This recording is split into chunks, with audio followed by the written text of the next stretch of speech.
நாமத்துக்கு ஸ்தோத்திரம். இன்னைக்கு நம்ம பார்க்க போற வசனம் என்னதுன்னா லூக்கா 14:11. தன்னை உயர்த்துகிறவன் தாழ்த்தப்படுவான், தன்னை தாழ்த்துகிறவன் உயர்த்தப்படுவான்.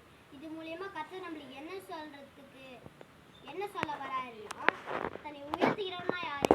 நான் தான் ஏசுப்பாக்கு பிடிச்ச பிள்ளை, ஏசுப்பாக்கு நல்லா பரிசுத்த, நான் தசம பாகம் கரெக்டாக வச்சிருவேன், உபகாசம் இருப்பேன், நான் இவங்களை போல கூட இல்லை, நான் ரொம்ப பரிசுத்தர் அப்படின்னு சொல்றாங்க பார்த்தீங்களா? அவங்க தான் தன்னை உயர்த்துகிறவன்.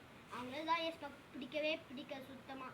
ஆனால் தன்னை தாழ்த்துகிறவன் உயர்த்தப்படுவான். அப்படி தன்னை தாழ்த்துகிறவனா யாருன்னா, எவ்வளோதான் காசு பண்ண இருந்தாலும் தன்னை தாழ்த்துறான் பார்த்தீங்களா? நான் பாவி, என்னை ஆசீர்வதியும் ஏசுப்பா, நான் செஞ்ச தப்பெல்லாம் எடுத்து போடுங்க ஏசப்பா, ஸ்தோத்திரம் ஸ்தோத்திரம், நான் செஞ்ச தப்பெல்லாம் எடுத்து போடுங்க ஏசப்பா, நான் செஞ்ச தப்பெல்லாம் எடுத்து போடுங்க ஏசுப்பா, நான் இனிமேல் எந்த தப்பும் செய்யக்கூடாது ஏசுப்பா. எவ்வளோதான் காசு பண்ணிருந்தாலும் ஏசுப்பா முன்னாடி தன்னை தாழ்த்துறான் பார்த்தீங்களா? ஆனால் ஒருத்தனை தான் ஏசுப்பாக்கு ரொம்ப பிடிக்கும்.